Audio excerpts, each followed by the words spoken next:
Summit లో CM Chandrababu మాట్లాడుతున్నారు. Live చూద్దాం.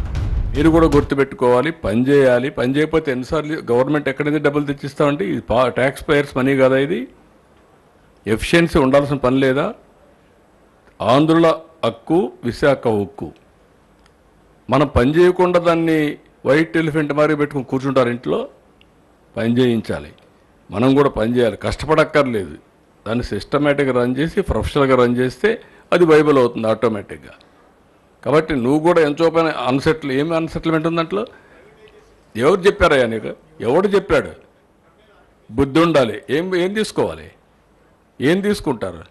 12,000 కోట్లు ఇస్తే ఏం తీసుకుంటారు? నీకు వచ్చి మీ ఇంటికి వచ్చి చెప్పాలా? నేను ప్రైవేటైజ్ చేయనని ఎన్ని గంటలు చెప్పాలి? తమాషాగా ఉంది మీకు. నేను కూడా చూస్తున్నాను కొంతమందిని కావాలని ఏదో కలబెడతానే ఉండాలని కలబెడతా ఉంటారు. వాళ్ళకి ఏం పని లేదు. మొన్న ఇదే మరి నాకు అక్కడ ఒకటి జరిగింది. ఏ ఇండస్ట్రీ రానివ్వకుండా చేస్తే కెమికల్ ఫ్యాక్టరీలో పీడీ కింద పెట్టినాక అన్నీ సెట్ అయిపోయినాయి. ఎత్తిపోయి లోపలేస్తే ఇంక డిస్టర్బెన్సీ లేదు, అన్ని ఇండస్ట్రీస్ బాగున్నాయి, రాష్ట్రం కూడా బాగుంది. మీరు కూడా ఇవన్నీ గుర్తుపెట్టుకోవాలి. ఎవరు ఇప్పుడు ఇంతమంది వస్తున్నారా? ఎందుకు వస్తారు ఇక్కడికి? ఈ రాష్ట్రంలో పెట్టుబడులు పెడితే వాళ్ళ డబ్బులు తిరిగి వస్తాయి, వాళ్ళ బిజినెస్ బాగా జరుగుతుంది. రేపటి నుంచి నేను పని చేయను, నాకు డబ్బులు ఇమ్మని అడిగితే ఎవరు చేస్తారా? ఈ రాష్ట్రం కాబట్టి ఇంకొక రాష్ట్రానికి పోతారు. కొంచెం మీరు కూడా కల్చర్ ఒకటి ఇంపార్టెంట్ గుర్తుపెట్టుకోవాలి అందరం. విశాఖపట్నానికి ఎందుకు వస్తున్నారంటే గుడ్ పీపుల్ కాబట్టి ఇక్కడ ఎక్కువ వస్తున్నారు.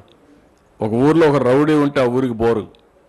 నీ కూతుర్ని ఇస్తావా దొంగలుండే ఊర్లో? ఏమయ్యా చెప్పను? దట్ ఈజ్ వేర్ మనం కూడా గుర్తుపెట్టుకోవాలి. నేను అందుకే ఇంక మోటివేషన్ కూడా గట్టిగా చేయాల్సి వస్తుంది. ఐ హావ్ సీన్ 45 ఏళ్ళు రాజకీయం చూశాను.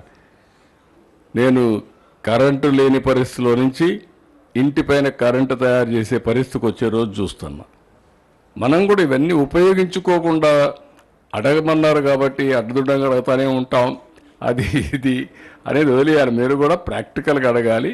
అందరం కూడా జాగ్రత్తగా మనం ఇంత సక్సెస్ అయిన తర్వాత అక్కడ ఎవరో ఒకరు ఎవరు చెప్పారు, ఎవరు చెప్పలేదు. చెప్పకపోతే దాన్ని ఒక ఇష్యూ చేయాలని ఒక సీడ్ ఒకటి వేస్తావు.